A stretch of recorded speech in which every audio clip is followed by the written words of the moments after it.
the Cellar, the board gaming podcast featuring authentic board game conversations. I'm Steven, your host, and tonight I was joined by John and Chris to revisit Wings for the Baron. And here's my wife to tell us about Wings for the Baron, because she didn't get to the first time. Well. Wings for the Baron, designed by Dave Townsend, was first published by Victory Point Games in 2015. At the time of this recording, Wings for the Baron has a 7.5 rating with 268 ratings on Board Game Geek and has a ranking of 4,753. It is a 1 to 5 player light complexity game that should play in about 90 minutes. So thank you for joining us in the Cellar as we go in depth again with Wings for the Baron.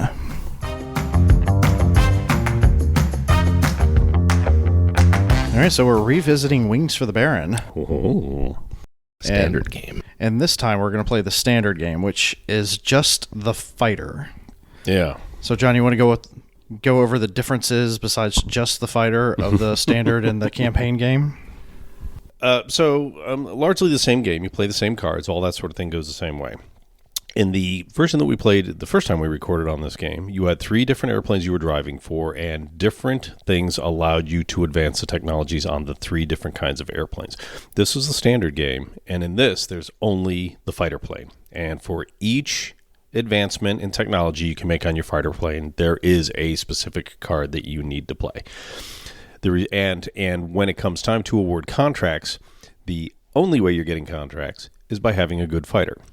So you're much more head-to-head in this version of the game because anything that somebody else is getting, they're getting at your expense. Mm-hmm. Whereas in the other game, you could be good at bomber, everybody else could be good at fighter, and you're gold. You could have the worst fighter in the world, you could pick up bomber contracts, you could pick up recon contracts, and you could find a way to get by. That doesn't wash in this game. In this game, it's about having the best fighter, so everybody is going head-to-head on that particular technology set. Yeah, and the rule is that you have to be within 10 effectiveness of the allied bomber. Otherwise, Allied fighter, yes. Allied fighter, excuse me. You have to be within 10 effectiveness of the allied fighter. Otherwise, you don't get to take contracts. Yeah, you get nothing. So it's really kind of cutthroat in how... Well, first off, you only have 2 actions this time around instead of 3. Right, that too. So you really got to make good use of your actions, and you got to make good use of what other players have played before you. So espionage, I think, really comes into play, or at least in my mind, espionage comes really into play. But then again, with espionage, you don't get to upgrade your effectiveness. So right. There's this... It's a much tighter mix. It's a much more, I only have this much to work with. You have to find a way to make every card play, or every card pay when you're doing it on the standard game with just the fighter. And I the more I talk about this on the internet with other people, there's a crowd that seems to really enjoy the more advanced game, the campaign game, I think they call it. And another crowd that really enjoys this standard game. And the first time we recorded on this, we recorded on the campaign game. So this time we're going to do it on the standard game, and once that is done, we'll shake this out, and we'll kind of compare and contrast to how things went last time. Welcome, everybody, to our May Gaming Extravaganza. It's a pretty significant thing that Wings for the Baron is the first game that we're pulling out to play for this weekend's gaming. Yeah, so typically every year, the last couple of years, it's been odd because of, COVID, and then I wasn't present last year because I had a 1-year-old at home, but... for 7 years running, It was 12 years ago on Thanksgiving when Paul had a massive heart attack. And we had always talked about getting together and playing some of the epic games that we wanted to play instead of the smaller games, lighter games. We always had these games that we wanted to play. So we decided we were going to go ahead and do it. And it was a bit in Paul's honor. And so we've been going for 12 years now. It's 12 years. Wow. Yeah. But it is kind of interesting that... Not only is this the first game that we've pulled out for this this gaming retreat, it's also the first game that we've revisited during the podcast. So, yeah, let that kind of point out to you how fantastic we think this game is, either version. Now, I've not actually played the standard version. I am one of those people that John was talking about that prefers the campaign version. I just like the extra options because sometimes the cards don't come up in your favor and you do fall behind. I also like the fact that there's 3 actions to take. Well, it's nice to be able to have everything all the time. Yes, exactly. I'm pretty sure I've never played this version either. I've seen it. We've talked about it. Yeah. I wonder who I played it with then. Yeah, I think you've played it with James. I think you've probably played it with Sam. Okay, well, if this is the first time for you guys, I'm going to be real interested to see how this rolls. I think you also played it with Kyle that one time at the Game-a-thon at Games and Stuff. Okay. So Okay, well, let's see how it goes then. I'll be very interested to hear your opinions if both of you have never done this before. So this is going to be an interesting play for both of you, I think. all right. So again, the differences are we're only doing 1 plane. All the card plays the same. We only get 2 actions. So One gets a double up, but other than that, there's the 1 double action and then 1 single action. So yeah, we'll see how it goes. We'll let you we'll let you know what we think about the standard. Let's play. So the war has ended, and Germany has lost all of its morale. Gentlemen, let's talk Wings for the Baron. if this was the Wings to the Baron that I played the first time, I wouldn't have played it again. Wow, that's a harsh criticism. It was very frustrating. You need the bombers, you need the recons to give an outlet for when you start to get behind, and the cards don't have to match exactly what's on there. They have the little icons, the bomber or the recon icon on them. So you can build a plane. I got stuck in a rut where I couldn't add anything more to my plane. So keep in mind that you finished the game with the second best fighter. Yes. Okay. But I wasn't able to. I just think you probably had a negative experience because, I had the best fighter. I won the game. I would probably play it this way again for a couple of different reasons that we'll go into in a minute. John, why don't you give your overview of the standard game?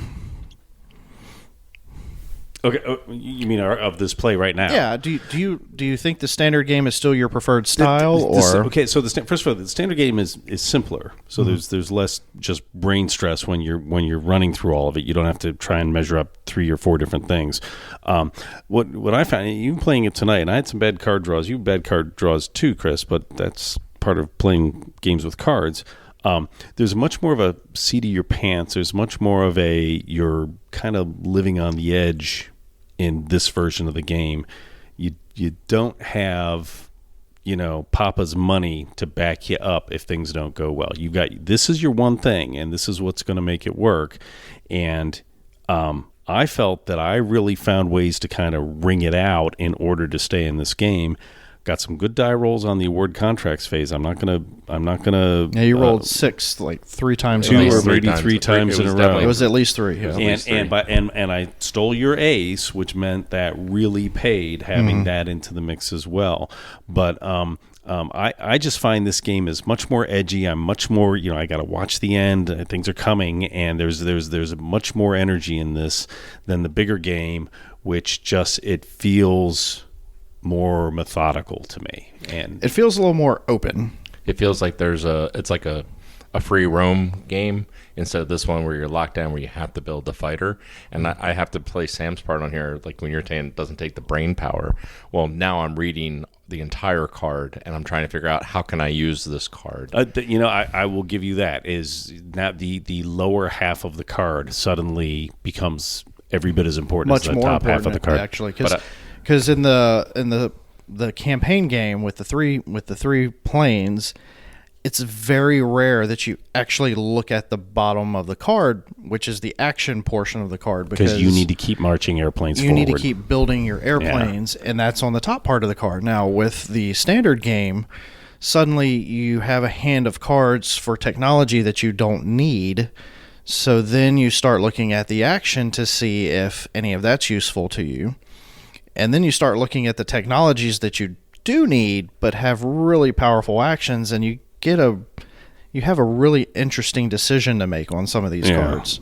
Yeah. So for me, I think the secret to my success was I essentially spent like the first 3 rounds doing nothing but research, getting a full hand of cards. Right. And then I espionaged everything that y'all were doing for me. So for the first 3 turns, I had the worst fighter. Like, I was picking up pittance for contracts.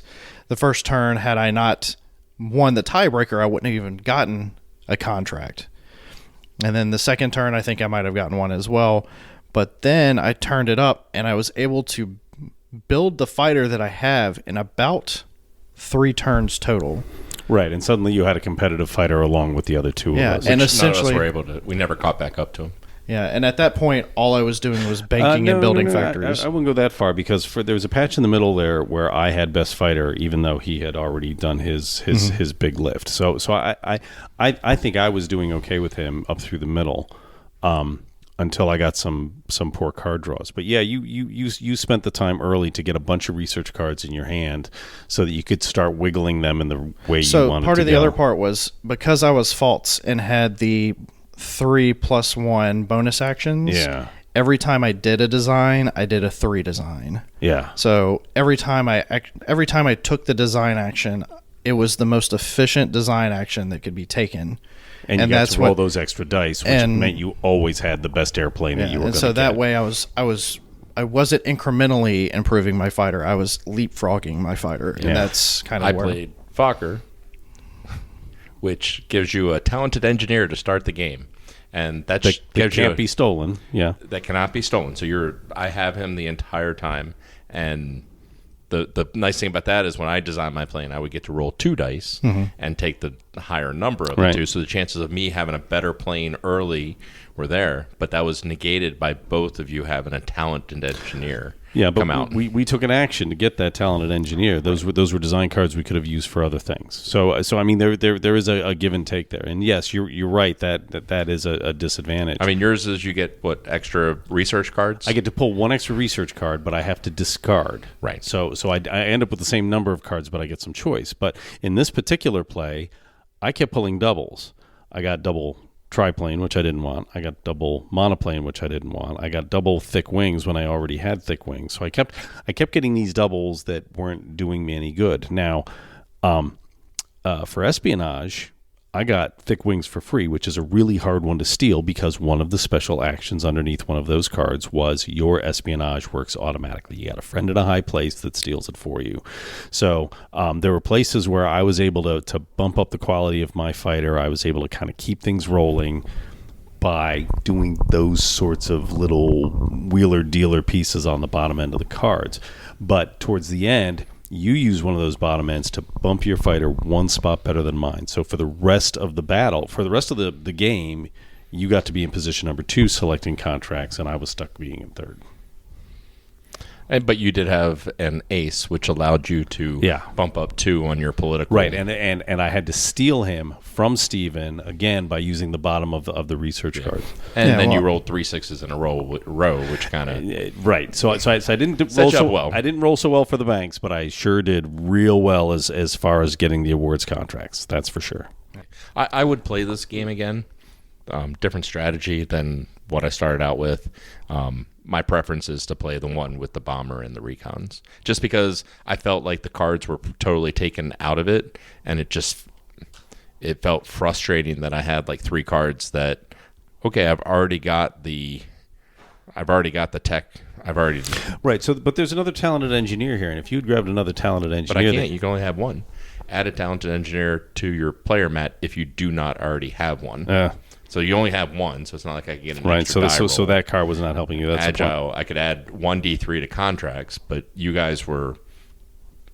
wasn't necessarily doing you any good because it was helping everybody. I could see that. Yeah. And then dual machine guns and cantilevered wings I already had. Well, but I mean, it's the bottom that I'm looking at on the cards, I think, is the more interesting part of it. This one is a sabotage. I tried it, but nobody did design. And then this one I just drew where I would gain 3 factories, and everybody else would gain 2. Oh, that's true. So, yeah, but I mean, we were at a point where we probably wouldn't be able to fill those factories, where you, on the other hand, would have greatly benefited from having the extra factories. Yeah, especially with you being the second airplane. You might have done okay with all of that. I think I might have done okay too. For a little while there in the middle, I was giving stuff up that I could not fulfill, that I would have done better. But all in all, having the drawing an extra research card and discarding one when you're getting the same card is sort of an academic exercise. But that's how it goes. I mean, sometimes you get good cards, sometimes you get bad. I had a turn in the beginning where I managed to combine espionage and design and got a real nice lift on my airplane, so I can't complain about that. But then I kind of stalled out while you guys continued to keep marching along. So that's why I ended up, in the end, I ended up with the worst airplane, not by a lot, but the last 2, 3, maybe 4 turns, I was getting contracts last. And the only reason I even had a shot at seeing where Steven was because I had some great rolls on award contracts. Right, my bank runs weren't as good, but I had some great rolls on award contracts. So You were able to bank all your money, though. I don't think there was ever a time that you Oh, no, I was leaving money behind. Yeah, and at one point when I had 6 paper marks, I doubled bank because I needed to get it done because it just nothing was going. So, I mean, all in all, you ended up on the same side of the board score-wise with Steven, right? Yeah, you ended on the bottom track. I did end up on the bottom track. We always like to turn 2 corners on our when we score. One of the things that I found interesting that hasn't happened for us in a while is the game ended with the Germans losing via morale. Right. Where normally the game ends with hyperinflation the last few times that we've played. Yeah. So inflation didn't actually happen much at all. 3 times. 4 times. Yeah, it happened 4 times. Well, 4 times was at the end. The and 4th time was at the we very never end. rolled a 6, so it was never 50%. So and to be fair, in this version of the game, there typically is less turns, or at least it feels that way. Is that true? No, because the war status would drive it the same either way, wouldn't it? So that must not be true. This game just feels shorter. The standard version of the game feels shorter to me. it does. Well, the turns are taking a little bit longer with the bomber and the recon and figuring things out. So is it just about the upkeep? Is that what makes the game feel longer? I think so, because we were going through the turns pretty quick. When you have a bomber and recon, it seems You to know, have a I'm little bit looking more. at what's left of the war status phase, and I think it feels like, I guess there's 5 cards here. I guess that's about where we end, usually with like 2 or 3 cards left. So it might have gone Might have been a little shorter. just based on who was winning the morale game at the time. Right. But yeah, usually, I know in the last 2 games we played, hyperinflation killed us. And then I know, like, one time I played years ago where the Allies lost, and that was really cool because you got to keep all of your paper marks. Yeah. So I have a score of like 70, and it's like, how do you score 70? It only goes up to 47 on the boards. But yeah, so it was just worth mentioning because this isn't the way the game typically ends when we play it. I thought it was cool that we were able to keep all of our money and get the high scores. All right. Well, We should write that down on the inside of the box. these are. It's not my copy. It's not boxed right on the inside of, but yes, We have written can on do the that. inside of this box. Yeah. I think it's a different enough game. To me, the standard game feels very different from the campaign game, which is more or less the basic and the advanced version of the game. I can agree with that. And I still think I prefer this one a little bit. I'm fine playing the other one as well. I think both of them are very good games. But You've won me closer to being even. I think I would be down to play either version at this point because like you said, the running gear is a little bit different because with just the standard game, you're really looking at the actions where you just don't do that. yeah, And it was they're it's maybe really nice to have. Yeah, it's really interesting how the actions interact too, because it's not just gain a token here, gain some dice there. It's you're blowing up factories and you're doing industrial sabotage and decreasing the plane's effectiveness, and Stealing pilots. and Yeah. stealing political influence from people. It's it adds a narrative to the game where the campaign game is just more kind of mechanical because you're really just pulling the levers to get those 3 planes as the Right. best that you can to score points. Well, this isn't that hard to set up, so we could just set it up again. And Yeah, I mean, Yeah, I we're think good. we got this done in less than an hour. yeah, it was like 45 minutes. Yeah, this. It certainly there's just less going on each turn, so things go quicker. Yeah. And towards the end, where we were essentially doing build and bank. I mean, at that point, that goes real fast. Yeah, we were speeding through the last few turns. All right, so I was the victor. Not to toot my own horn, but toot toot. So I'll do the BGG thing and give the 1 to 10 rating because that's what we do here at Games from the Cellar. And I guess what I'm going to do is compare this to the campaign game. No, you know what? Scratch that. I'm going to treat this as if it's its own game. So, Wings for the Baron, the standard game, is a really fun experience that, it really moves along, and I like that. Like, we got a game in under 45 minutes. Everything about it flowed. There wasn't a lot of downtime. We weren't waiting around. Nobody was really getting bored or kind of, looking at their phones or their watch or whatever. And you got the opportunity to actually use the whole card of the technology events, the technology event cards, which I thought was really cool because, before, like I said, kind of ignore them.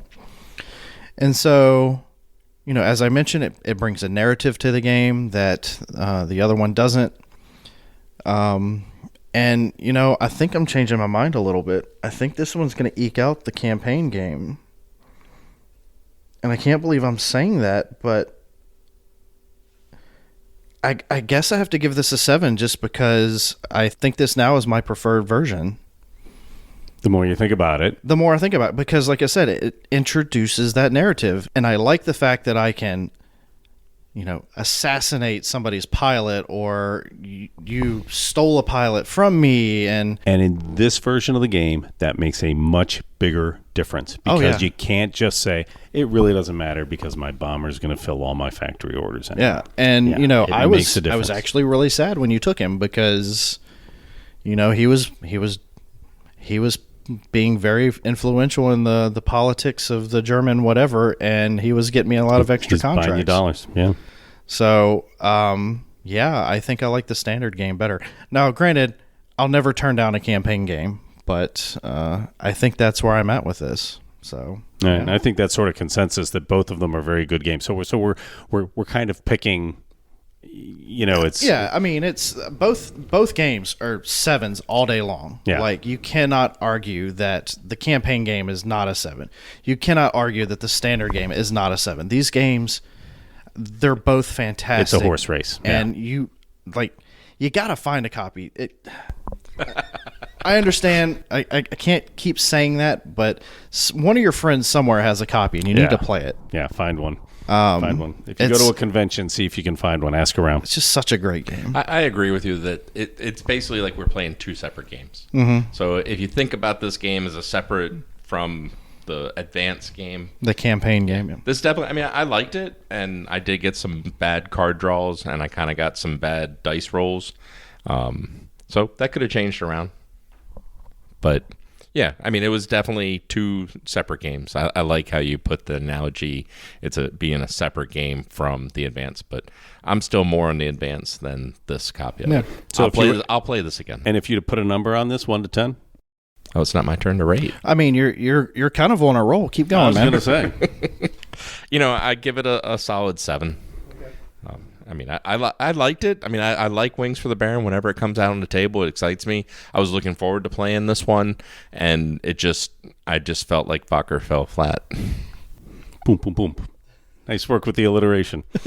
I've got to work in Halberstadt Flugenwerken somehow. It's not going to work. At least you can say it.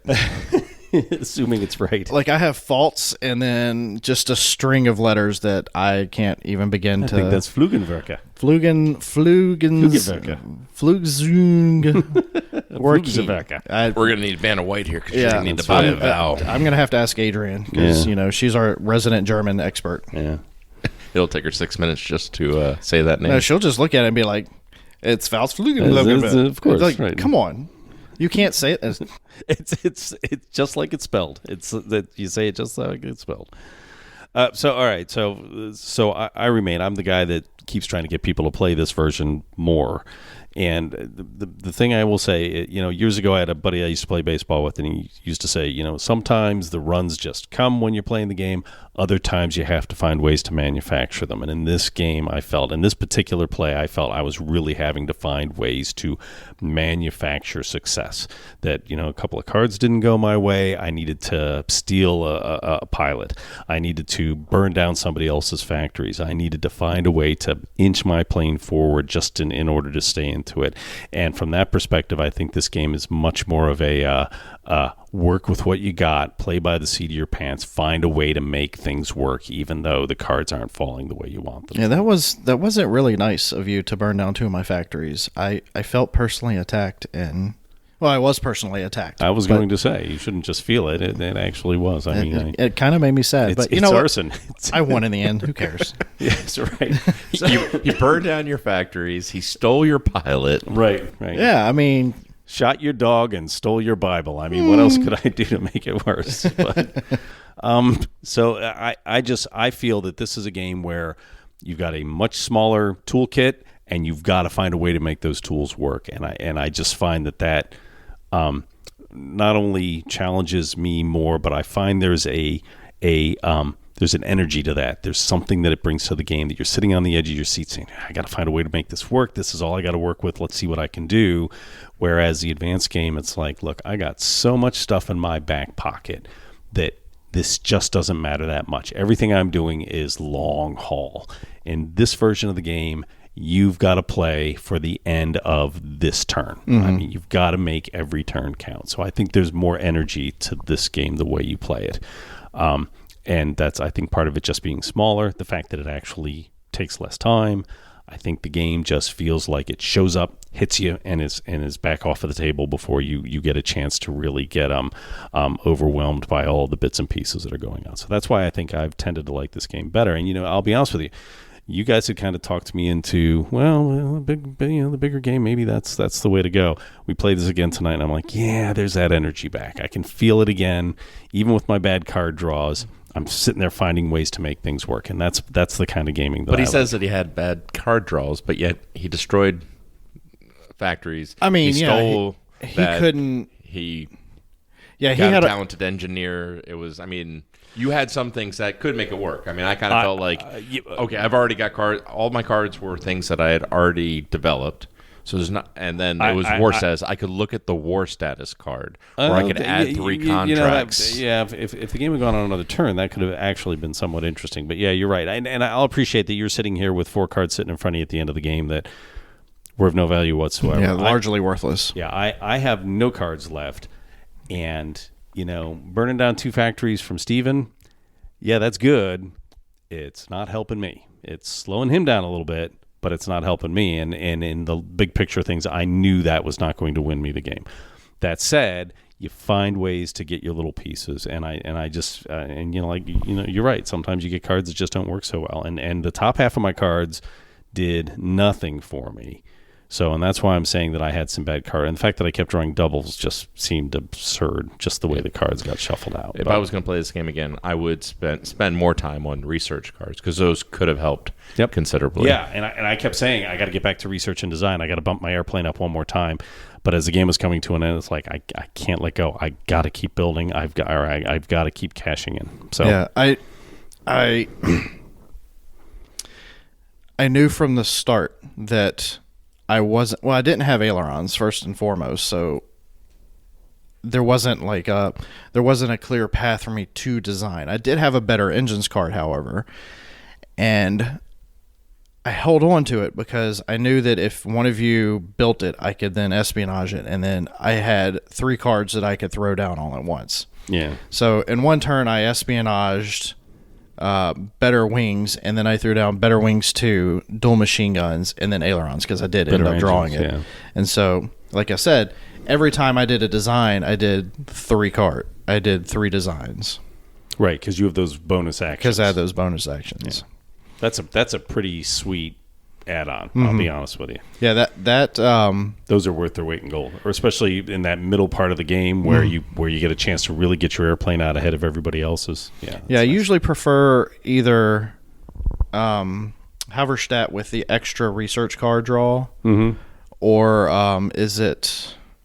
Which is the one that starts with Albatross. Albatross Factories. with the 4 factories.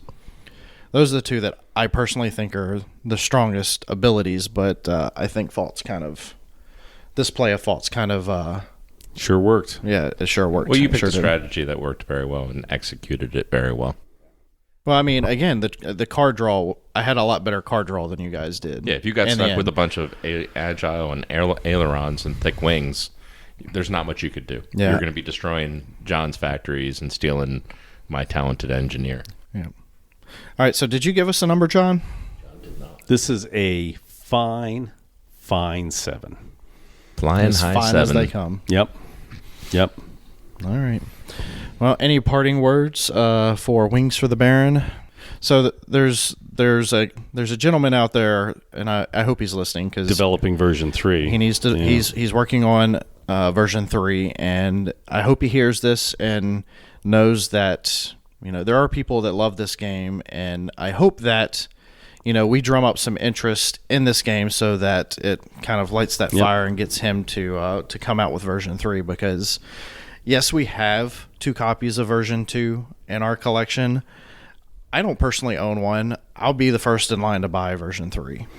Yeah, and I think it's worth it. Even if it's World War I era, it's not a war game. It's a historic kind of thing. If you're an engineering nerd, if you like airplanes, all of that works into this picture as well. It's just a neat package, and if any of that sort of stuff interests you, it's probably worth going in and looking at some of its stuff out on the internet.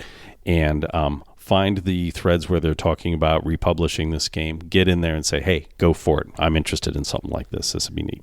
One of the things I do like about playing this game is I do like playing it with John because John adds color commentary to the cards. Like you see, oh, this is the battle of this. Oh, man, we got our butts whooped on that one. Or, man, that was a good day. And it's just those little bits of trivia or stuff that Just historical knowledge that Chris and I don't have. It brings it to life. I'm the color guy on the broadcast. You are. Yeah. So if you get a chance, play with John. He has a copy. It's not complete, but Actually, what we could do is, for a Patreon bonus, we could have John pull each card and then give a commentary for it. we get John to go to Gen Con or Origins or something. Oh, I'm not volunteering for that. See if you could beat the real Baron. I guess the real rub here is, so the real thing here is, this looks like a war game. It is not a war game. It is a war-themed game. Yeah, it's an engine builder. This is a Euro engine builder through and through. Yeah. If you like games like 51st State and Imperial Settlers, or even Catan or Eclipse, I mean that whole crowd where you're building that sort of thing going on. Yeah, just anything where you're constantly improving your machine. If those are your types of games, This is it. This is it. So, all right, we're going to leave it with that because, I think we've said enough between 2 episodes on Wings for the Baron. Play it again in 6 months and we'll do it all over again.